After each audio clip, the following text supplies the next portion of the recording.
اهلا استاذ سامر. هو انا بصراحه كان نفسي ابقى معاك في ماسبيرو، بس انا انا مركب دعامتين وعندي شويه الم كده، فمش قادر اعمل المجهود ده. فانا متشكر انك انت مديني الفرصه دي ان انا اقول لكل الشباب المصري مسلمين ومسيحيين: لا تبنى كنيسه الا بالمحبه.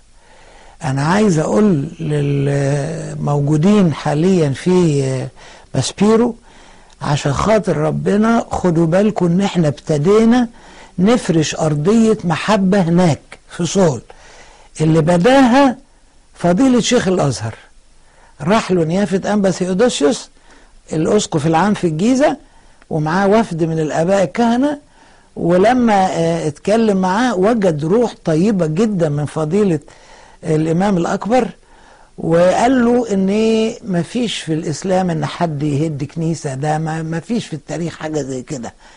وقال إن يعني أنا من رأيي إن الكنيسة دي يبنوها مع بعض كلهم في البلد هناك.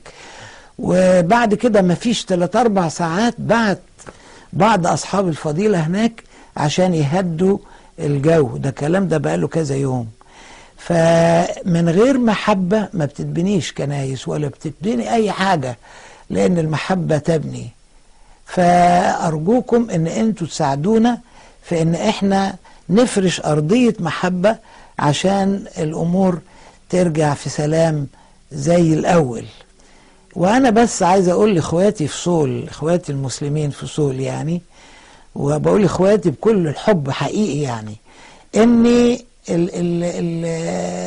الإسلام زي ما شفناه وعهدناه كان ماشي بالمحبة والعدل مع بعض. مثلا عمر بن الخطاب مرضيش يصلي في كنيسة القيامة، قال لحسن يفهموا إن أنا هحولها إلى مسجد. منتهى المحبة ومنتهى الحكمة. ومش بس كده، كان عادل جدا زي ما انتوا عارفين، لما كان نايم تحت شجرة بدون حراسة، فواحد معدي من الإعرابيين فقال له: حكمت فعدلت فأمنت فنمت يا عمر. فأنا بالمحبة إن شاء الله نبني مش بس كنيسة وجامع، لكن نبني علاقة جميلة ونبني مصر كلها. احنا ليه نسينا ان عمرو بن العاص هو اللي رجع البطرك بتاعنا الكرسي؟ لما جه كان في بطرك دخيل يوناني فرض علينا واضطهدنا، تصوروا، مسيحي واضطهدنا، لدرجة ان البطرك اختفى والأسقفة اختفوا من كتر الاضطهاد. رجع عمرو بن العاص قال لهم فين، وجابوا ورجعوا كرسي وأعاد له كل كنائسه. حاجة جميلة، هو ده الإسلام. فعشان خاطر ربنا حققوا الإسلام الحلو اللي احنا عشناه مع بعض. أنا مش صغير، أنا عجوز، وعشت عمري كله في حب مع إخواتي المسلمين من وإحنا شباب صغيرين في أسيوط لغاية النهاردة، وبتمتع جدا بهذا الحب باستمرار. فاحنا عايزين نرجع المحبة. لو رجعت المحبة اللي بعيد هيرجع، والحاجة اللي ما اتبنتش هتتبني. لكن من غير محبة حتى لو اتعملت الحاجة تبقى على غير قبول.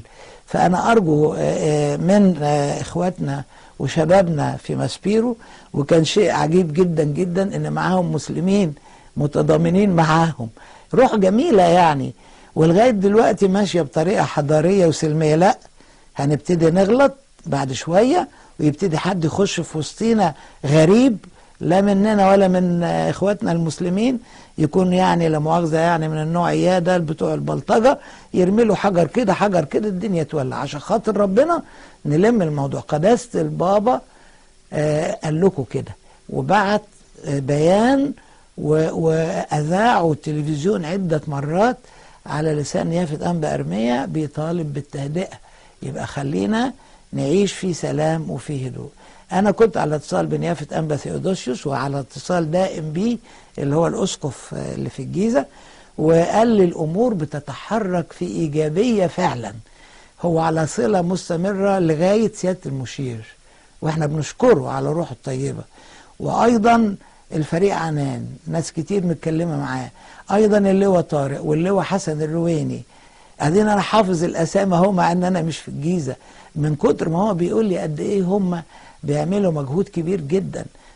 في فضيلة الإمام وشيوخ كثيرين، وكمان رئيس الوزراء والحكم المحلي، كله بيشتغل زي فريق عمل من أجل بناء المحبة ثم بناء الكنيسة. لكن عشان خاطر الحكاية تيجي بالانفعال والغضب، لا، الكتاب علمنا الكلام اللين يصرف الغضب، والكلام الموجع يهيج السخط. فأرجوكم يبقى كلامنا لين، وأرجوكم فضوا بقى كفاية الاعتصام ده والمظاهرات دي، لأن الحاجة لما تزيد عن حدها بتقلب لضدها. عشان خاطر ربنا وعشان خاطر سيدنا البابا اللي انتوا بتحبوه واللي قال لكم هدوا الأمور وكفاية لغاية كده. يعني دي بقى خلاص آخر يوم، وسيبونا نشتغل، ما تفتكروش حد ساكت. سيادة المشير كلم قداسة البابا، عايزين ايه؟ ما كل حاجة ماشية زي الفل في التصليح، بس كمان من غير أرضية محبة مش هتمشي. انتوا تنفعلوا هنا هم ينفعلوا هناك، مش صح كده. فعشان خاطر ربنا كفاية لغاية كده، وإن شاء الله ربنا طول عمره مبارك مصر، وطول عمر مصر احنا عايشين مع بعض.